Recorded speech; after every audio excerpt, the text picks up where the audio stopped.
Welcome to the first episode of what I'm calling Hazard Times Double Feature. What I'm going to be doing here is I'm going to be taking two of the rummage sale movies like I used to do. I used to do 5 a week. I'm going to do 2 just because that's a little easier and more enjoyable, somewhat more enjoyable. They're still not all that great. But I'm going to be taking 2 rummage sale movies and I'm going to be watching them and talking about them. When I say rummage sale movies, I'm just talking about these random, obscure movies that I've never heard of, that I've seen, that I found at rummage sales. And yeah. So the two movies that I'm specifically talking about today are going to be Truth Be Told, which is this is actually a screener. Yeah, this one rummage sale I went to, this guy had like thousands of DVDs and he had passed away, and they were just selling his DVD collection and they didn't really care about how much they were getting for it. So they were just like, hey, take a box, fill up the box with DVDs and we'll give you the whole box for like $10. So I did that and I got a lot of movies from him. I got about 70 movies just from that one place, and a lot of them were screeners. I don't know who he was or what he did to warrant screeners, but I don't think you're actually supposed to sell these. So I don't think it really matters, because I don't think anybody cares. I didn't get screeners for any movies that looked popular or famous or well known. I should hang on to that actually. And then the second movie is 2000 Maniacs. This is Something Weird Video. I suppose this is supposed to be like a really gory movie or something, which is why they package it like that. I don't know. Maybe it's just how they do it, how they package it. I don't really know. But I got that at that same house as well. So I think first I might as well talk about Truth Be Told. That is the one I saw first. These are both about 80 minutes. I figured starting off, go a little easy. Start with the shorter movies and then work my way up to the hour and a half, to the hour 45-minute movies, and the 2 hours, 2.5 hours, God forbid get to a 2.5 hour movie. But yeah, this is Truth Be Told. Stars Regina King and Blair Underwood. I didn't know that was his name, Blair Underwood. I've seen him in stuff, but I didn't know his name. It sounds like a girl's name. I guess whenever I hear Blair Underwood, I just think of a girl, especially because Carrie Underwood. So, isn't there like a Sarah Underwood too? I don't know. But anyway, I guess I always just heard that name and figured that was a girl, because Blair is a girl's name, right? Isn't Blair the lady from Exorcist? Is that Selma Blair? And there's the Blair Witch Project, which Blair is a location, not the name of the witch. So I don't know. Maybe Blair isn't a woman's name. It just sounds like a woman's name, because I guess it sounds a little bit like Claire. But yeah. Also in this is the one friend from King of Queens, Richie, who is he's not in it a whole lot. He's in the first 2 or 3 seasons, then he leaves. I don't remember his name. I think it's like Larry Romano. I remember that because there's Ray Romano, who from Everybody Loves Raymond. They're not related. But Larry Romano, he's in this briefly. I think he only has one scene. You don't see him in much anywhere. But yeah, Truth Be Told. I could talk about the movie. There's not a whole lot to say. This movie wasn't really all that interesting. It was kind of boring. There's like a bus station that gets shot up. I guess it doesn't get robbed. It's just like a massacre occurs.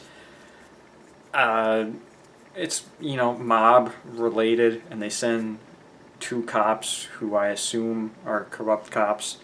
They're sent to investigate the thing, but they're like crooked. Like, I don't know. The movie was too boring, and I didn't really want to put too much effort into paying attention to it. But they got like the one witness. I assume that's Regina King, and she's like the sole survivor, but not really the sole survivor because later on we find out that someone else survived, but that's never brought up again.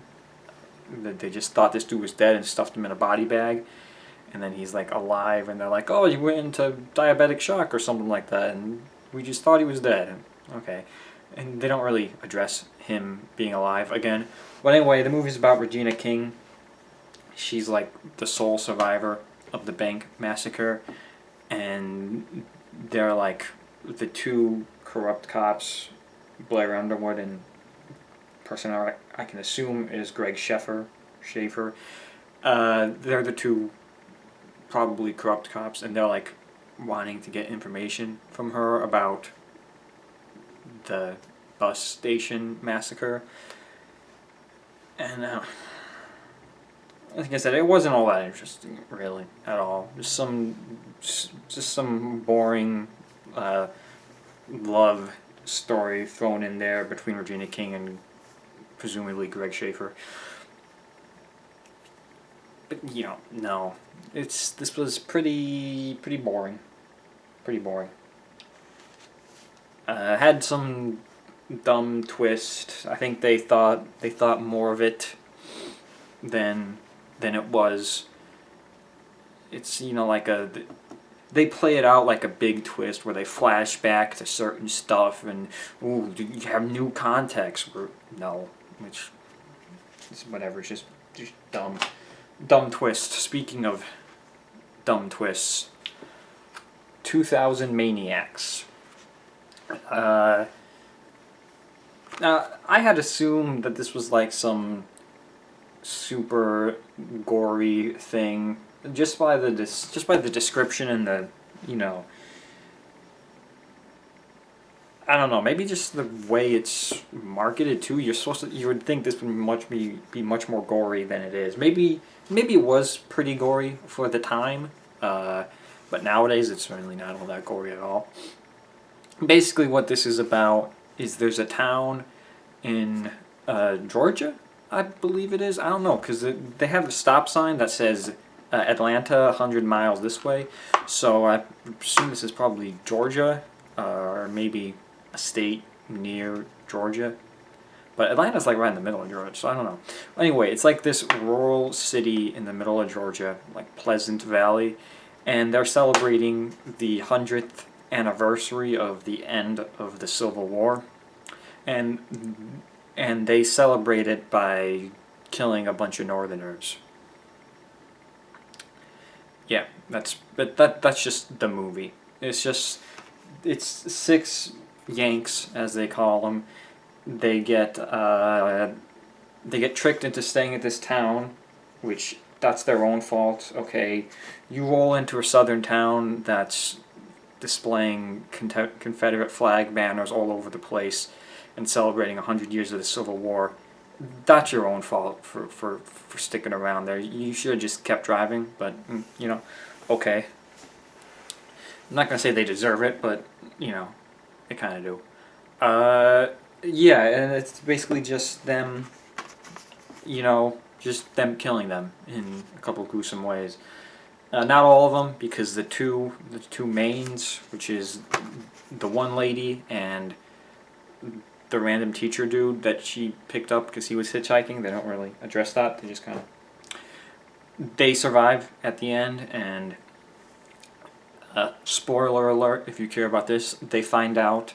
Well, they don't find out. They go to the cops to tell them about the redneck murder town, and the cops investigate and they can't find said redneck murder town, and they find out that there was a town in Pleasant Valley 100 years ago, but that the Union had killed everybody there, and so now this is a ghost redneck murder town that comes back every 100 years to kill 6 Northerners. So I guess in 2065 they'll come back again and kill 6 more people, which honestly, as far as ghosts are concerned, it doesn't seem like that big of a thing or that big of a deal. 6 people every 100 years die. That's we even gonna be around in 2165? Probably not. Hopefully not. I won't. But yeah. And I guess the main thing was gore. You know, it's not as rapey as I thought it was gonna be. I figured there would be some. I figured it would get a little rapey. It gives off rapey vibes, but I guess whenever you're dealing with something, you know, deep south like that, and this digs into the stereotypes of Southerners as much as possible. I think whenever you go into depictions of deep south, you get, you know, murdery and rapey and racist vibes, and you didn't really get the racist vibes, but you did get a little bit of the rapey vibes, even though there was no, you know, assaulting going on. It was just murder. But I was surprised there was no, you know, racist undertones there. Maybe it's just because they're of the South in general. They thought it was, you know, stated. I don't know. The movie was not really all that good either, though. It's kind of, I mean, it's not exactly boring, but not like thrilling or exciting. It's just kind of, maybe dull would be the right word for it. Dull. Sort of a dull movie. Not as much, I don't know, not as much of anything as you would expect it. Like, I don't know, I guess I thought this was like some, you know, gore fest, nearly banned, unrated film that, you know, you weren't supposed to see, but I don't know. Or maybe just desensitized to gore and violence. But I still think there wasn't that much, honestly. Like, even like a standard R-rated movie, you know, will come out, will have more blood and gore than this. Not a movie that's specifically going for blood and gore. Those movies will have more, but this won't have more. But yeah, honestly, it would, whatever. You could. I saved you a watch of both these movies. You can skip them. But yeah, you know, my battery on the camera is running low here, so I think that's about all I've got to say about these two movies. Truth Be Told and 2000 Maniacs. I don't know. Get these on the camera here real quick. And we'll see you guys next time.